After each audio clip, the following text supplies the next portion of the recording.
시청자 여러분, 이 신문지 안에 비닐, 그 안에 또 신문지로 쌓여있고 이 안에 들어있는 게 뭔지 아십니까?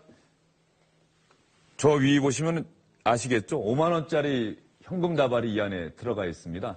검찰이 자동차 회사죠. 한국 GM의 전 노조 간부 집을 압수수색을 해봤더니 이 돈뭉치가 발견이 됐다고 하네요. 이 돈뭉치가 어디서 발견됐는지 아십니까? 이 전 노조 간부의 집 화장실 천장에 있었다고 합니다. 그래서 오늘 이 돈다발 사진을 오늘의 한 컷으로 선정을 해봤는데요. 임광희 기자. 네. 현금 뭉치가 있고 5만 원권이고 이렇게 많이 있으면은 이게 깨끗한 돈이라고 한다면 집 금고에 놔두거나 그랬을 텐데 화장실 천장에 놔뒀다. 뭔가 조금 구린 돈이라는 얘기인가요? 그러니까 몇 년 전에 또 그런 게 있었죠.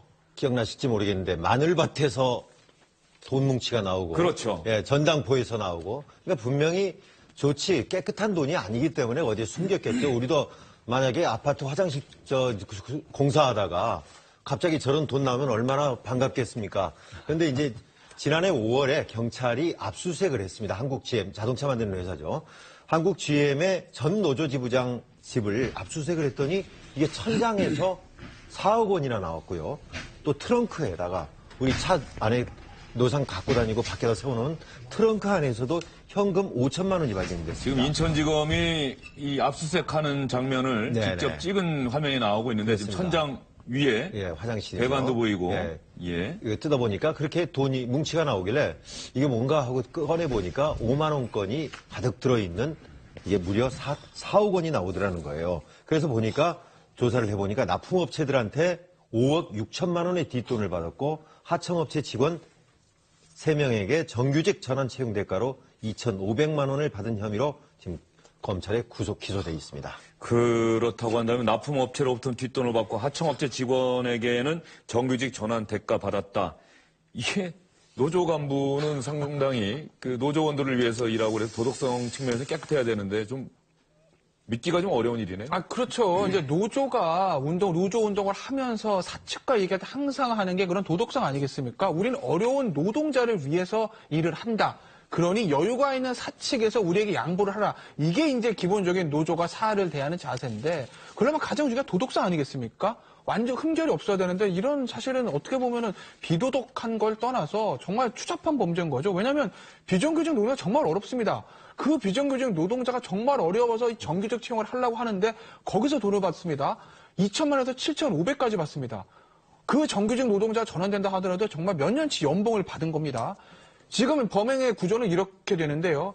생산직 비정규직 이 노동자들이 그 회사에서 정규직 채용이 있을 때 노조 간부에게 1인당 2천에서 최대한 7,500까지 뇌물을 줍니다. 뒷돈이라고 하죠. 저 그림 보니까는 그건 그렇죠? 이해가 되는데 네. 성적 조작시켜서 합격시켰다는 얘기인데 예. 그 회사는 왜 노조 간부의 청탁을 왜 들어주는 겁니까? 그 아시겠지만 GM 한국 그 부처님 그 공장도 한때 노사 분기로 굉장히 문제가 많지 않았습니까?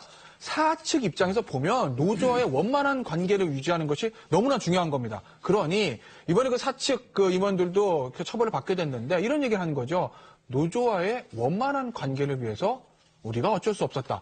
물론 그렇다고 하더라도 그 사측 임원들의 어떤 행동도 당연히 용서받을 수는 없습니다. 근데 어쨌든 그들의 변명은 노조와의 원만한 관계를 위해서 그 부탁을 들어줄 수가 없었다는 겁니다. 이기성 기자, 이렇게 채용된 인원이 얼마나 된다고 합니까? 그 비리가 저질러진 게 2012년부터 2016년 5년간이었는데요. 보니까 그 한국 GM 부평 공장에 그 채용된 정규직 생산직 직원이죠. 사무직은 없었고요. 생산직 직원을 보니까 지금 나오고 있지만은 346명이 이제 그때 채용이 됐는데 이 중에 123명이 그렇게 부정 입사했으니까 35.5%나 됐고요. 더 놀라운 것은 2014년, 2015년 2년간의 수치를 보면은 합격자 중에서 무려 70%가 이렇게 비리로 입사를 했습니다.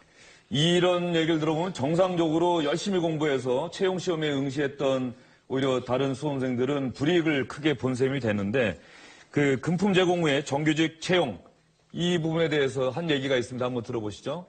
하청업체에서 10년간 일하면서 지난 8년 동안 정규직 채용에 지원을 했다. 주변에서 성실하다는 평가 받았지만 서류 전형도 나는 통과를 하지 못했다. 그런데 브로커에게 돈을 주자 바로 입사할 수 있었다.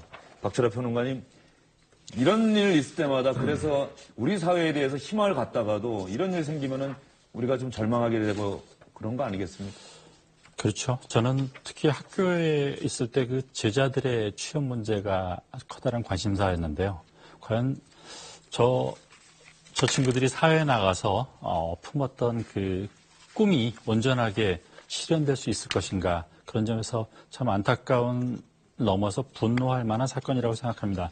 저는 앞서 말씀하셨지만 노동자가 사측에 비해서 약자이지만 그래도 그 버틸 수 있는 것은 건강한 윤리 아니겠습니까? 우리는 일하는 사람으로서 내 노동을 통해서 내 삶을 갖고 가는 건강한 계급이다라는 것인데, 그런 건강한 노동 윤리의 타락이라는 것이 본인 자신들의 어떤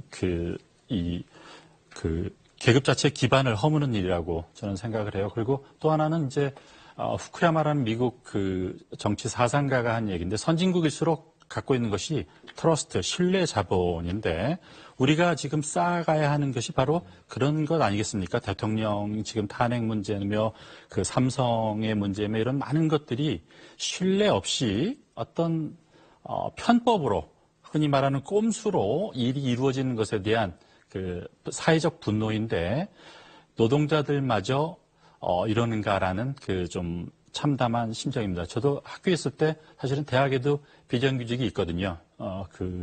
제가 받던 임금의 한 30-40%를 받으면서 근무하시는 공부 많이 한 계약직 교수, 강사분들이 있었는데, 늘 제 가슴 한켠에 똑같이 노동을 하고도 급여를 그렇게 받지 못하는 사람들에 대한 안타까움이 있었습니다. 이 문제는 우리가 사회적으로 합의를 해서 정규직 노동 조직들이 그 비정규직을 품어 안는 식으로 사회적 갈등을 치유하지 않으면 앞으로 두고두고 우리 사회에 커다란 부담이 될 문제라고 생각합니다. 네, 박철아 평론가가 말씀하신 노동윤리라는 단어가 상당히 와 닿는데요. 차기 대선 주자들이 바로 이런 문제에 대한 해법을 국민들에게 제시를 하고 그 다음에 선택을 받아야 되지 않을까, 이런 생각이 듭니다. 지금까지 주영진의 뉴스 브리핑 선정한 오늘의 한 컷이었습니다.